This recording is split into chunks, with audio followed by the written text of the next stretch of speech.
Hey folks, it's Frank, Trout Walker here. It is wintertime here in Illinois, and it's cold, and I'm in my garage, my fishing man cave, and you may hear some wind because 50-mile-an-hour winds outside right now. So, what better time to do tackle organization than in the off season? I won't be fishing for maybe a month or two, so I kind of want to go over how I'm organizing my lures for fishing and mostly for kayak fishing. So all the stuff behind me, I'm going to go over how I organize my stuff. And again, it's a work in progress, but I'm animal attentive, so it'll keep me organized. But I do have specific boxes I do carry on my kayak, so I don't have to carry all this stuff here. So.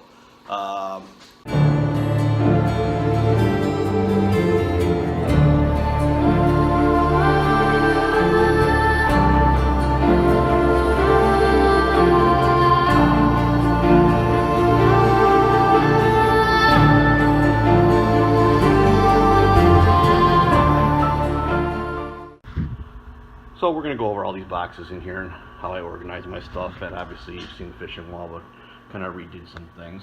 But our next project, or the next video, will be getting a kayak kind of set for the season and building a kayak trailer. So if I have time today, I may just start building a couple pieces to it, and then before the spring I'll finish it and have it modified, but I'll do the video on that and the progress of that in a few weeks. So right now we are going to go over how I organize.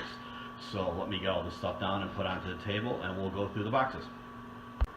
Okay, so the first group I'm bringing out here is my cranks, jerk baits, and lipless and all that. So we'll start with the top one.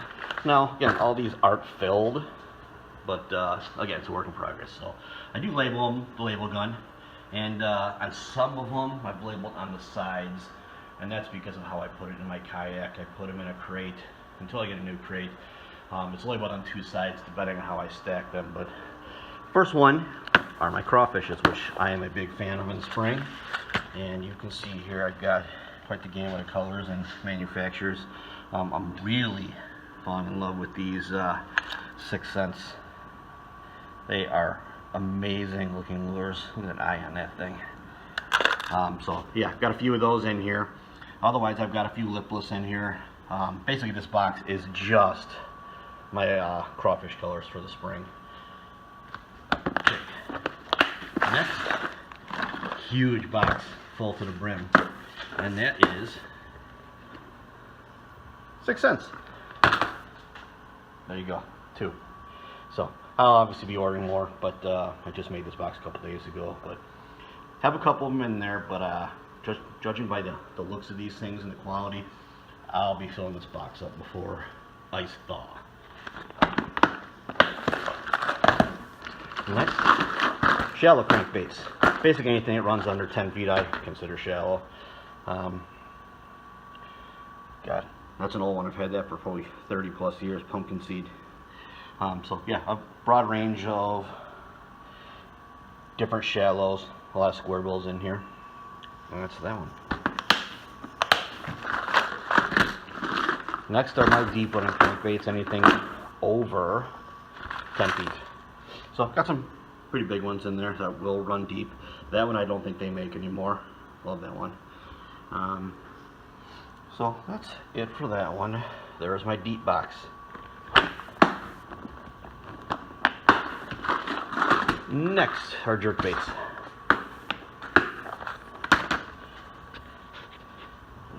See if we can find those in the store.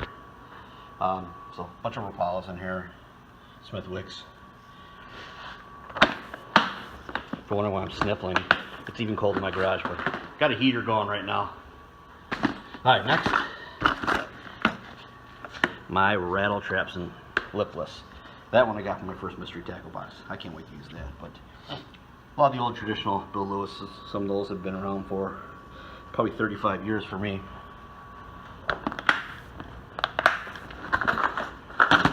And finally my big box of bigger swim baits. Don't know how often I'll use these things. Maybe if I do some muskie or pike, or I am supposed to go to Lake Okeechobee in about a month. So maybe I'll bring some of these things out there and go after some big bass. So, okay, so that's it for my crankbaits. We'll move on to the next grouping. Okay, here is my next group of, let's just call them miscellaneous. This is jigs, frogs, topwaters, spinnerbaits. So our first one here is probably my favorite way to fish, and that is my jigs. All sorted here, trying to do my color in here, you know, obviously the best for dirty water there. So I tried to organize this, and there are some chatterbaits in here, but those partnered with those are pretty much most of my fishing for the season. Okay. Next, my absolute favorite, frogs. I got a good assortment of frogs. I'm still looking for more. I love the action of frog fishing. Did a lot this last season, and really got super into it from Greg Blanchard, and I'll post his link below. But he's a frog master as far as I'm concerned, and try to mimic a lot of the stuff that he carries with him. But this is my frog collection.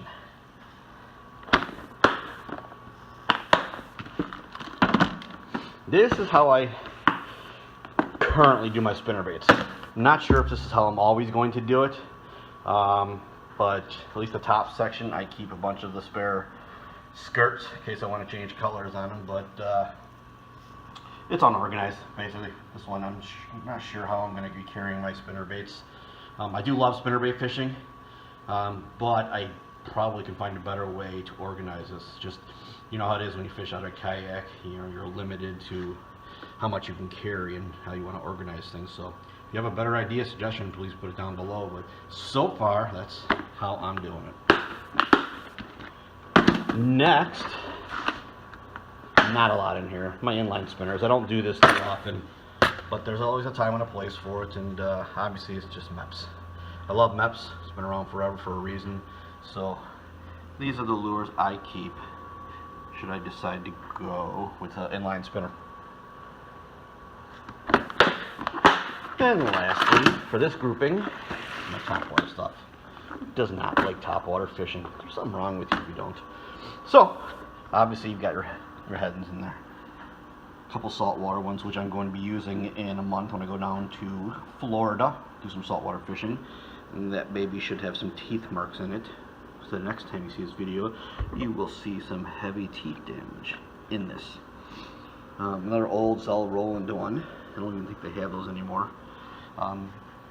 Tiny torpedo, a bunch of mini spooks there, and only one whopper plopper. I have some more over there, which I'll kind of show you in a little bit. But this is my topwater box. So that is it for group 2. We will move on to my next grouping. Okay, kind of a special grouping here of miscellaneous stuff. So I have some of these mini 3600s, and this one is my mini crankbaits. Basically, a lot of these boxes that are going to be coming up are how I do some of my fishing challenges with my sons. I just think they're fun doing challenges, something a little different. So this, eventually, when it gets filled up, we'll have a mini crankbait competition, and just so you can see how tiny this thing is.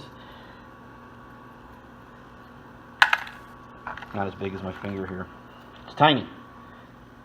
Very tiny. And obviously this was a little smaller, but these are little guys, but it'll be fun to try and catch bass on these. Next box. Just some collectors. And one of my daughter painted for me, which I will be doing a challenge on that soon. But Mob Boss Tackle, I'll put his link in here too. He has done some of the most cool fishing paint jobs, and he does a lot of custom stuff. I have a lot more stuff from him coming, and I will show you a video on that soon. But how cool is that? Maybe that will be a Halloween fishing special. But look at those eyes. That's pretty darn cool. So anytime I get collector's editions, I will put them in this one that I really probably won't fish a ton because they look so cool. Alright, some old classics. A lot of this stuff has been discontinued in this box. I keep it just because it's sentimental. Like these. Some really old MEPS. Had those forever since I was a kid. Bought my first Rapala. I don't even remember what that's called. Paco, or Pico, I think. Yeah, old Meps, and old beat up Meps, and some of those old spoons. So just kind of old collector stuff. I probably will never fish these again, but because I got them when I was younger, I have to keep them. Now I also do a lot of salmon fishing, being so close to Lake Michigan. This is my salmon box and my salmon reel. I think I put it way up there. So here is my salmon box. Spoons. Especially because I do all my salmon fishing from a kayak, do some slow trolling. I have some of the more vibrant colors in there, but a ton of these Michigan Stinger spoons in every assortment there. And a Dipsy Diver, great for being in a kayak, and then of course some more colorful cranks. So that hopefully will start in the spring. I can go after some steelhead and brown trout and coho and chinook. Okay. Yeah, we'll set this. And my last one is just, again, I don't do it as much as I used to, but my muskie and salmon. So got some poker tails in there, some bigger meps, a suic, a little smaller suic. This is when I decide I'm going to go out and do some muskie and northern pike. I hope I get to do it a lot more than I have in the past, but kind of really liking the bass fishing right now, so we'll see. But just in case, that is it for this grouping. Let's move on. Okay, so my next grouping is really just a small grouping of how I organize my soft plastics. So first one is my drop shot box. Just basically the hooks and the weights that are in there right now. And when I decide it's going to be a drop shot kind of fishing day, I will come over here and grab some of my drop shot stuff, load it up in the box, and there's a few more over there too. Load them up in the box, and then I can just take this as my drop shot box. Next, I like this idea. This is from Tackle Junkie, and thanks bud, I copied you almost exactly, because I think it was a freaking great idea. Inside here I do have the pit bosses and some crawfaddies, so basically the crawfaddies on this side, but an assortment of the Havocs on this side. So I think the way he organized it was great. It's a heavier plastic box because a lot of stuff's in there, but I know he talked about some warping of this stuff, probably when you stack them this way, but I like that smell that's in there. So that is how I do my plastic. I will be using this quite a bit this year. And then my last one for the plastics will be the Senkos and Wacky Worms, and you can pretty much see how I organize it. I've got, you know, the O-rings there. I haven't opened them up yet, but I think when the season starts I'll open them up and then just throw them in there. Then again, I might just leave them in the plastic so they stay fresher longer. And that is it for the plastic section. Let's move on to the next section. Okay, so my last grouping that I'll show you, maybe we'll go over the wall again one more time, but this group is pretty much, I consider, my challenge box and my kayak tournament boxes. Now the first one here, to get you an idea, that will be coming up on May 4th. Now if you're a Star Wars nerd like me, you would know the significance of May 4th.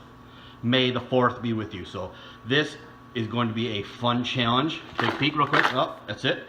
And I will show you this in May when I do my Star Wars fishing challenge. So put that away. Next one, my son and I have been building this one.